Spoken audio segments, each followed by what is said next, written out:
This is the Phillies Postcast, your instant game reaction for the Philadelphia Phillies. Part of the Locked On Podcast Network. Your team every day. Welcome into Locked On Phillies Postcast and the Locked On Phillies YouTube channel. My name is Mark Farzan. I got you covered for all your postcast needs. Connor Thomas has you covered each and every day for your Locked On Phillies daily podcast. Oh my goodness gracious. Great to have you along for the ride in a 12-7 victory for your Philadelphia Phillies. You know what? The only thing that could have made this better, in all honesty, is if that Nolan Hoffman guy would have, made it a save situation and John Duran had to come into the ball game and everyone could have enjoyed that. You know, he would have been lights out for like 3 pitches, 3 strikes, he's out, and that would have been the end of it. But that's really the only thing. No, but in all seriousness, what could have made it better is I don't know, a 12-1 game, which is quite frankly what it should have been if it wasn't for the bullpen, a.k.a. Jordan Romano. Don't have anything to do with it. But this game was absolutely fantastic. And you felt like second inning, another big inning there, another great second inning there by the Phillies in back-to-back games there. That's nice. You feel like you're good. You feel like you're up 5-0, 6-0. You feel like, oh, they got this. You know what? No problem. You're not going to need to get John Duran up. You're not going to have to use the bullpen a lot. Ranger Suarez is cooking, babe. But then, lo and behold, unfortunately, Ranger loses it in the 7th inning a little bit. 3 full counts, and unfortunately, on the 3rd and final full count he would face, he gave up the home run. That's the only legit run that I think was scored off Ranger Suarez tonight, unfortunately, and even that was at the end of his road. And then Jordan Romano allowed another run charged to Ranger Suarez. But this is the type of situation where you look at the box score and you go 6 2/3, 2 runs. That's a really good start. It's better than quality. All right, way to go. But if he was just able to get one more out and only charged for the 1 run, 7 innings of 1-run baseball is more suited to what Ranger Suarez really did tonight. So not a terrible box score by any means when it came to Ranger Suarez. He was great tonight. Career 10 strikeouts, had the curveball working beautifully, located his fastball very well, changeup looked good, made Cal Raleigh spinning in circles at times. He was phenomenal. And the offense was right there to back him up every step of the way. And, of course, tonight he didn't need much backup at all. But this was a lot of fun to follow this ball game tonight, to follow the bouncing ball, including Trea Turner hitting his first home run of the season. August 18th, 2025, his first home run at home comes for Trea Turner. And little did we know, he was on his way to just being a triple short of the cycle. Of course, the hardest one to get. Triple short of the cycle, comes up with 4 hits in the ball game, gets his average up to 295 again, and also has 5 runs batted in on the evening. Absolutely unreal. But I got to say, the guy that I think stole the show tonight from Ranger and from Trea Turner is none other than... This is the Locked On Player of the Game. Bryce Harper comes up with 2 home runs in this game, both traveling over 439 feet, a 440 and then a 448, I believe is what he came up with later in the ballgame.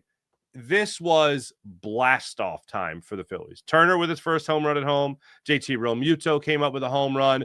And then Bryce Harper hit 2 home runs in this game that may not still have landed. They have yet to have landed after their just dominance of the Seattle Mariners tonight. For Bryce Harper, his first home run was 440 feet in the 6th inning. Then he stepped up to the plate in the 7th inning, another big inning. He gets the Phillies' 11th run of the game with a 448-foot 2-run home run with Kyle Schwarber on the base paths there. Bryce Harper, every bit of dominant. And I thought about his quote a couple of weeks ago where he just talked about how when he's locked in, I'm the best there is. Goes full on board Talladega Nights, Ricky Bobby. And it certainly looked like that tonight for Bryce Harper. This was just so much fun when it came to the power that this lineup was able to show. Nick Castellanos had a couple of base knocks as well. This was just what you wanted to see from this Phillies offense. And there's 2 things that really go into this one. One is the obvious, the offense with 12 runs. The other is Ranger Suarez, who had been struggling. ERA north of 6 in his last 5 starts. comes into this start today, and he was just as dominant as we have really seen him be throughout this season, with the exception of his last 5 starts. So the twofold comes into this. One, you want to know that this offense can be consistent, and they faced a good ball club tonight. As far as Logan Gilbert went, no, obviously he's not a threat. You're not really looking at him like he's going to be blowing anybody away.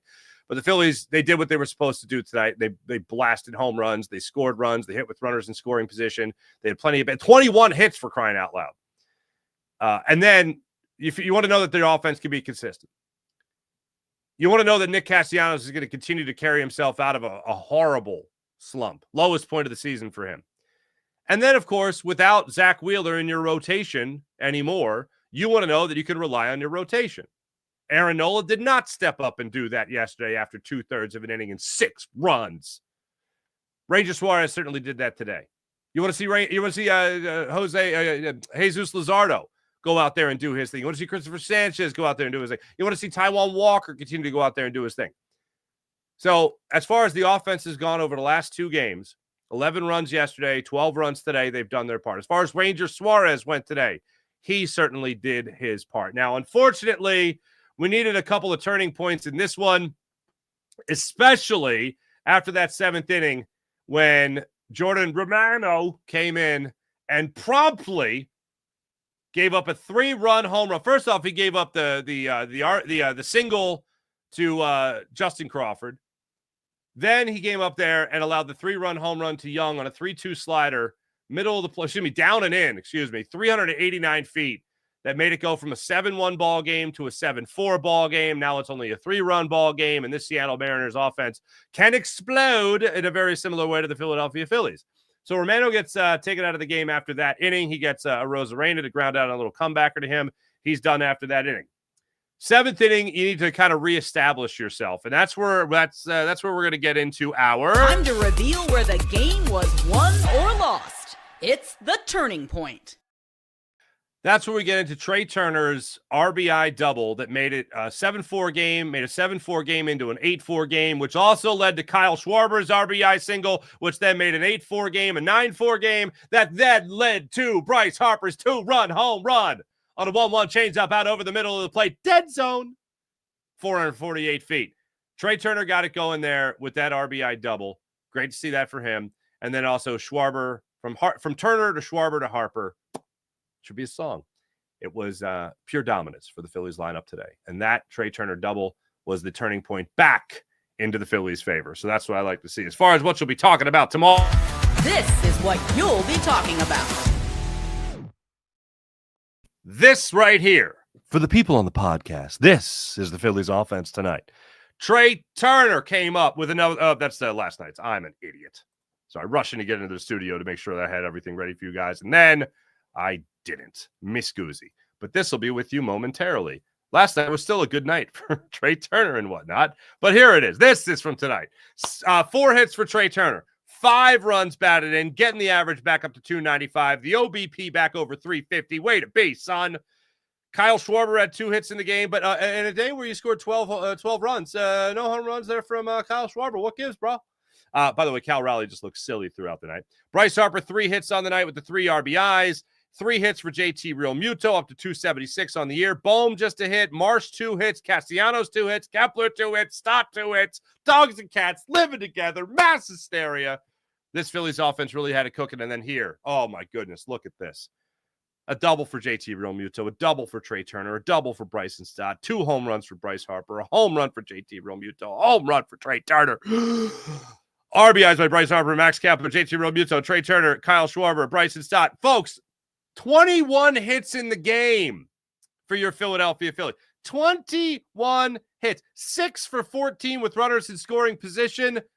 What else do I have to say? Oh, how about this? By the 2nd inning, every starter had a hit. That's I think you'll be kicking that around a little bit tomorrow when you're talking about this victory for the Phils. Oh, and how about this? The Mets idle tonight. Phillies now 5.5 games up in the NL East. Little cherry on top of the evening there for your Philadelphia Phillies. Just drink it in. Always goes down smooth. as far as Ranger Suarez goes, when we come back, I'm going to go down and go through his start and really his strikeouts in particular today for what he had cooking against the Seattle Mariners tonight. We'll talk about that when we return. This is Locked On Phillies Postcast on Locked On Phillies YouTube channel. How about Prize Picks? You guys enjoying Prize Picks? This episode is brought to you by Prize Picks, by the way, because Prize Picks is pretty awesome. The daily fantasy platform that lets you turn your football predictions into real rewards. Preseason already heating up, winding down, as a matter of fact. College football isn't far behind. Whether you got your eye on a big-name quarterback or quarterbacks or breakout running backs, Prize Picks makes it easy to get in the game. Thinking about Joe Burrow, thinking about Saquon Barkley, thinking about Jalen Hurts. Maybe even Aaron Rodgers for those Steeler fans out there. Prize Picks, all you got to do is pick more or less on 2 to 6 player stat projections. And if you get your picks right, you could cash in and win up to 2,000 times your money. I've used Prize Picks for a few seasons now, and I absolutely love how simple it is. I mean, come on, more or less, that's it. Make it easy to win yourself some money. Download the Prize Picks app today. That's the Prize Picks app. Download it today and use promo code LOCKEDONMLB. That's promo code LOCKEDONMLB to get $50 in lineups after your first play of a $5 lineup. Promo code LOCKEDONMLB to get $50 in lineups after your first $5 play. Prize Picks, run your game. And how incredible is FanDuel? Now, listen to this. Do you have your calendar there? Do you have your phone with you? Okay, mark on your calendar right now, August 26th. And why are you doing that, FanDuel fans? I'll tell you why. August 26th is officially FanDuel Futures Day, a brand new holiday for football fans who live for bold predictions and preseason hunches. For just 24 hours, FanDuel is giving you deals on NFL season predictions. So whether you're calling your MVP, eyeing a long shot division winner, or ready to crown your Super Bowl champion before week 1 even kicks off, FanDuel Futures Day, August 26th is where you got to be. Maybe take a flyer in the MVP race. Maybe you like Jalen Hurts. Maybe you like Saquon Barkley. Maybe you like A.J. Brown. Who knows? Check it all out for your Futures Day with FanDuel. You can also crown your champion, for instance. You can also parlay your division winner, dark horses as well. Visit the FanDuel app today and start planning your futures bets now, because Futures Day is one day and one day only on FanDuel. August 26th on FanDuel. Play your game. I mentioned Ranger Suarez and what he was able to bring to the table tonight for your Philadelphia Phillies. He improves to 9-6 on the year, 6 2/3, 4 hits, no walks, hit one guy. And of course, that one guy ends up coming around the score, and that was the last batter he faced, and that was on the Jordan Romano 3-run home run that he surrendered. But all in all, 10 strikeouts, 102 pitches to get through those 6 2/3. His 7th inning was a struggle. He started out that 7th inning, unfortunately, at 81 pitches. Not bad. Not bad. That means quick inning. Maybe you get 8 innings out of Ranger Suarez tonight. But 81 pitches for Ranger Suarez. He gets a full count to Eugenio Suarez. He strikes him out on a curveball. Then he faces Naylor. 3-2 pitch. He gets with the ground out to third base. Then Garver steps up there. He works a full count, gets a cutter, and he's able to hit it over the left center field wall for the first run of the ballgame and just the 4th hit of the game off Ranger Suarez. He got his ERA down to, I believe it was 3.18 just before that. And then it went up after the final run scored that was charged to him to 3.25 on the evening. But still, just a great start from Ranger Suarez tonight. Cal Raleigh faced and got him on 3 pitches in the first inning. So you saw that's the way that one went down. Then you saw Raleigh up at the plate again on 2 pitches. He grounds out on a little comebacker to Ranger Suarez. By the way, on that note, Ranger's incredible walking off the field toss. Like, you may be cool. You ever see that picture of Frank Sinatra getting off a helicopter with a glass of Jack Daniels? And it's like, you may be cool, but you'll never be as cool as Frank Sinatra getting off a helicopter with a drink in his hands already. Well, you may be cool, but you'll never be as cool as Ranger Suarez fielding a grounder hit back at him. Okay. So on 2 occasions, one was the Cal Raleigh ground out on a little comebacker there. The other was, I think it was in the 3rd or 4th inning. He's literally walking off the field. And he just kind of, meh. Oh, it was on a Rosarena. I'm sorry, in the 3rd inning. Rangers just fields it, continues to walk off the field. Meh, just tosses it, keeps on walking. It was like a no-look throw to Bryce Harper at first base to retire the side, and he walked into the dugout. Then he got Raleigh at the top of the fourth inning. He got him to ground on a little comebacker there in the second pitch of the at-bat, and I'm pretty sure Ranger fielded the ball, lit up a heater, smoked it down, then enjoyed a cigar, put that down, and then fired to first for the out. Just taking his sweet time. So we got Raleigh out there in the fourth inning on that. Came around to face him again. That time he popped out to Bryson Stott at second base. Just really, Ranger was having his way with him throughout the evening tonight, and that was great to see. Also, Orion Kerkering had something special for Cal Raleigh. And then how about your boy? Oh, my goodness gracious, ladies and gentlemen. How about your new boy here, Nolan Hoffman, coming in there? Yeah, not great. 3 earned runs. Not great at all for the Nebraska kid. But he goes, quick kid, he's 28 years old. But he goes up and he faces Cal Raleigh, and although he allowed 3 runs, and although he got his first major league strikeout, his second major league strikeout in this one. Do I have this right? I just want to make sure I have this right here. Damn, I did it again. That's the wrong one. Where's the Phillies pitchers? There they are. Okay. Yeah. So his first major league strikeout, and then his most recent major league strikeout was against Cal Raleigh. In that 9th inning, sure, you allow 3 runs.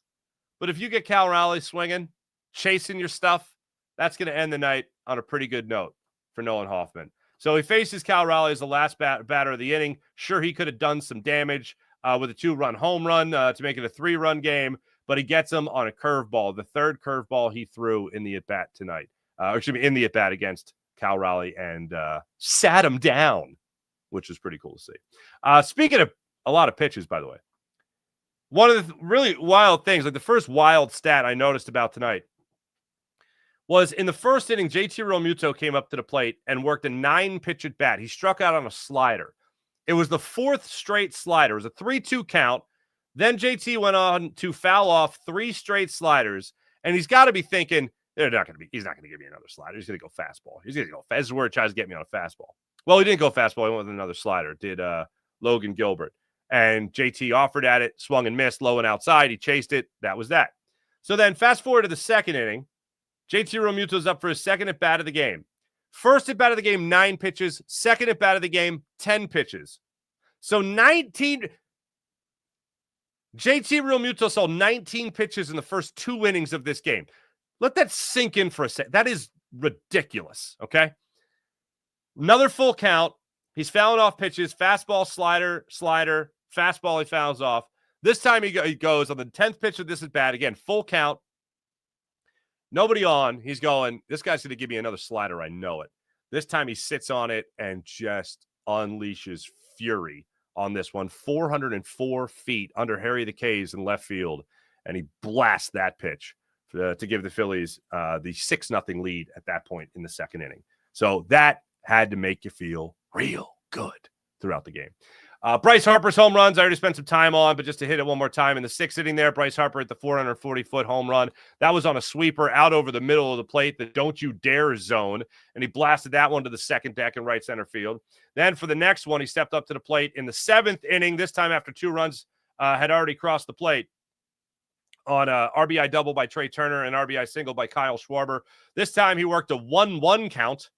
He got the second of 2 changeups there. And this one he teed off even more so to left to center field than to right center field. And this one went 448 feet off the facing of the second deck, I believe it was, in right center field. So right now, let's get this right. Bryce Harper, despite missing about a month of baseball, it's not outside. It's outside the realm of possibility that he hits 30 home runs this season. He's at 21 right now. It's August 18th. He hits 3 more. You mean to tell me he can't have like a 6 home run month in the month of September? 30 home runs for him is in sight. I would love to see that for him, especially in a season where he had to deal with injuries.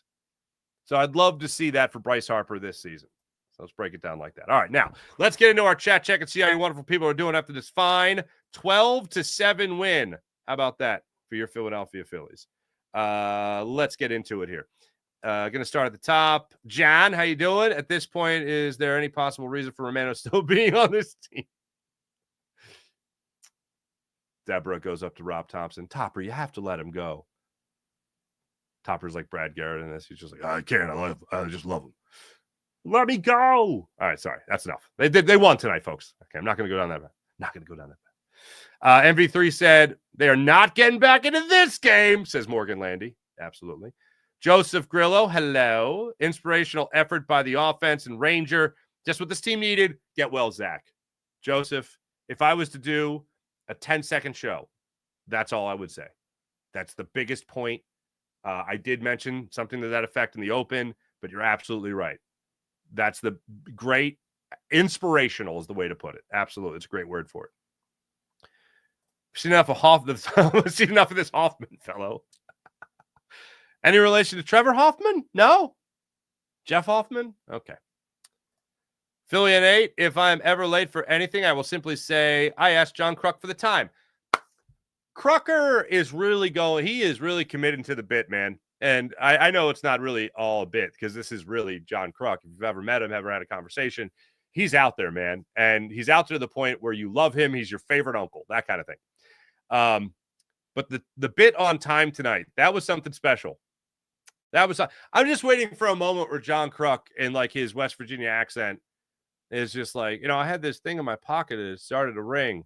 Tom McCarthy would be like, oh, you mean your cell phone? And he'd be like, what's a cell phone? You don't know what a cell phone is? Like, I imagine that's where we're headed sooner rather than later. You should digitize your photo album. Digitize. Anyway. Hoffman did look he did look nervous. Seabrook. Evelyn. Now that looked like a playoff offense and starting pitching. Kirkering fan. Kirkering, by the way, you want to talk about a pair of cojones on somebody? You want to talk about a pair of cojones? Okay. Orion Kirkering comes in the 8th inning. Faces Cal Raleigh. Gets him in a 3-2 count. He throws him back-to-back fastballs. One was out of the zone. Right. One was at the top of the zone. Orion Kirkering threw that final pitch, that fastball at the top of the zone, 96 miles per hour. And the ball, he let go of the ball, folks, and was walking off the mound. It wasn't like he was in his follow-through. He knew he had him. He put the ball right where he wanted the ball. Cal Raleigh had no answer for it. Swung right through it on a 3-2 pitch. Got a heater. The second of 2 back-to-back heaters. Missed that one. Orion Kirkering was feeling himself after that inning. You love to see that. Seabrook, Suarez back? Let's hope so. W32, had WW32. Literally his first game, JDM. Can't judge him. Well, I'm not saying send him down. I don't think anyone's saying that. I think we're just acknowledging that he looked a little nervous. Mark C. Hi. Oh, hi, Mark. Sort of a relaxing win. Bats booming. Ranger redemption. And Romano strikes again. Okay, let the record show the chat has mentioned Romano more times than I have mentioned Romano. Okay. Nick Castellanos worked his first walk in August. Yes, Bandman, I thought of you. That was a great, what was that, the 8th inning? When the heck was that? Yeah, it was the 8th inning. Bottom of the 8th inning, Castellanos works a walk on 6 pitches, full count. Okay. And I heard T-Mac take a little bit of a downbeat. T-Mac goes, and that's his first walk. And then there goes John Kruk. Of the season? And T-Mac goes, no, of August. Trying to figure out my cell phone, Tom. Faxi, everybody hits. A woohoo. Ken, 21 hits, 12 runs. Now that's a real big dumper. Keep it rolling tomorrow. Absolutely. Bandman 100 player of the game. Trea Turner, you could obviously 5 RBIs, triple short of the cycle, sure, but Bryce was just, oh man. Like 1,000 feet almost on home runs. Good Lord. Dr. Sheik? I don't know. I've rarely been so exhausted after scoring a game. A lot of pencil lead used. Oh, you scored the game with a pencil? That's pretty cool. I'm digital. And I technically don't like keep a score like a scorebook, but the play-by-play I keep. I write my own play-by-play so I can remember such fine things as 3rd inning. Arozarena, G1, Ranger, cool toss. 9 pitches, by the way, in that inning. So there you go. Joel Elvers, hello. Okay, only a few thoughts. Awesome to see Turner finally get his first home run at CBP. Awesome to see Harper have 2 440 or more foot home runs. Hell yeah. Bam, I think Harper's wrist is okay. So honest question, did Bohm bring some sort of magic back up with him? Yes, I think so. 2 things. One, look, I think there's a clear message to this lineup, and I am in no way, look, let's face it. As I said yesterday, Zach Wheeler is dealing with something that is a serious matter. This isn't a twisted ankle. This isn't his elbow is sore. This isn't a dead arm period. This is a blood clot. You don't mess around with blood clots ever. This is a human being. This is a father. This is a husband. Young kids just had their 4th kid, I believe it was. Third kid, I believe the kid was. Because he missed the Toronto series. Take all the time you need. I do not expect him to pitch again this year. Playoffs or no playoffs, World Series or no World Series, I don't expect him to pitch again for the Phillies this year. So when you lose a guy like that, I think everyone in the clubhouse needs to look around and go, all right, well, what are you doing? What are we doing? What are you doing? What are we doing? Because that is a hell of a piece to not have anymore. So everybody's got to step up. And my take on it yesterday, when we really got into the news of it, was, look, I watched this Phillies team. We watched this Phillies team win a World Series in 2008, and they had 1 dominant pitcher and then 4 good pitchers. They won because they slugged. And then on days Cole Hamels pitched, the other team just had no answers. So they could slug in 08. And they could slug in 09 up until the World Series, unfortunately. And this Phillies team has the ability to do that same thing. The only thing is, Ranger Suarez seems to be a nice little false, fail-safe. Christopher Sanchez seems to be a nice fail-safe. Jesus Luzardo, pretty good fail-safe. Look at all these lefties. You feel pretty good. I still feel pretty good about this team and making the playoffs. Losing Zach Wheeler still doesn't make me feel any different about what my biggest concern was about this team. And my biggest concern about this team was whether or not they were going to hit the postseason. That's my biggest concern. And also maybe Jordan Romano coming into a game. But that's it. After that, that's really it. Sorry, I had to get one more in there.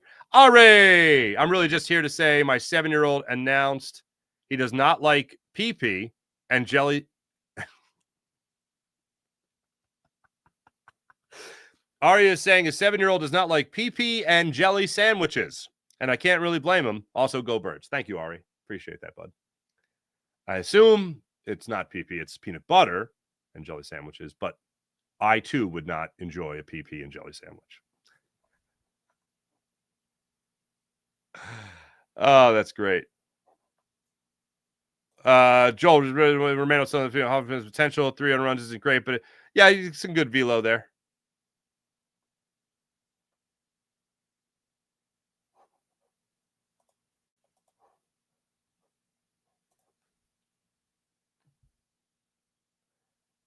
Christy, I swear, man. What is it, Chrissy? Chrissy, sorry. Chrissy, no Mike Mark. We can't hear you over the loud and powerful offense tonight. I know you missed me giving you the scare in the reading comments. Yes, thanks. Daily podcast listener, occasional YouTube rebel, just for you. Thank you very much. I do appreciate a good practical joke, but that one definitely makes my heart skip beats. Thank you. Nice box score, only 4 strikeouts from the Phils. There you go, Jess Patrick. Carl, good to see you. Really good to save the most of the big arms this evening. Absolutely. Julian C. All right. Sorry, can't put that up there, but nice to see it. Julian C. Ray Romano could pitch better than this guy. Did you see Ray Romano rap? Did you see Ray Romano rap? Why didn't I ask Jason Kelce about that on Saturday night? Ray Romano beat Travis and Jason Kelce in a karaoke contest, and Ray Romano did Lose Yourself. One shot. Do not miss your chance. All right, sorry.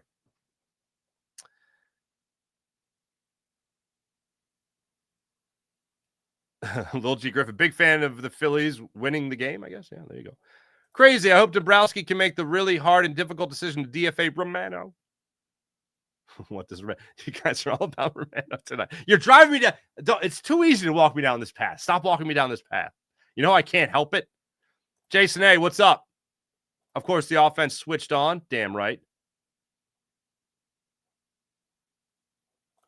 Matt Forstater, so is it that they can hit whenever they want? This is great. Thanks, everybody in the chat. You guys are fantastic, guys, per usual. All right, make sure you guys JDM. All right, I got you in, my man. Okay. Thanks, everybody in the chat. You guys are awesome, as per usual. Make sure you guys like and subscribe on Locked On Phillies YouTube channel. That's like and subscribe on the Locked On Phillies YouTube channel. Tomorrow, the Phillies, 5.5 games up on the New York Metropolitans. They play game 2 of this 3-game series at 6:45 yet again. They're going to have Bryce Miller going against Christopher Sanchez, speaking of the lefty. Sanchez 11-4 on the season with a 2.45 ERA. Bryce Miller 2-5 with a 5.73 ERA this year. He has a great mustache. That much I can tell you about tomorrow night, what he could be bringing to the table against the Philadelphia Phillies. Don't be distracted by the mustache for the 26-year-old righty. He is coming off a start back on June 6th, by the way. He's been on the IL. He allowed 5 runs. This is his first start in almost 2 months. So welcome him back with a bang, Phillies. As for Christopher Sanchez, I actually took responsibility for Christopher Sanchez's last outing. Because Christopher Sanchez's last outing wasn't so good. And I remember on the postcast leading up to his start, I had referenced a game that was actually 2 starts ago that he got his bell rung a little bit. And then against Cincinnati Reds, 6 innings, 4 runs, 3 of them earned in an 8-0 loss, unfortunately. So I take that one on me. That charge that loss to me. He should be 11-3 on the season, not 11-4. But he gets a shot at a little bit of redemption tomorrow to improve to 12-4 on the season when he takes on the Seattle Mariners. Thanks for listening. Thanks for watching. You guys are great. As per usual, like and subscribe. We'll be back with you guys tomorrow night. And boy, do I look forward to it, especially if it goes like tonight. Have a great night, everybody. See ya.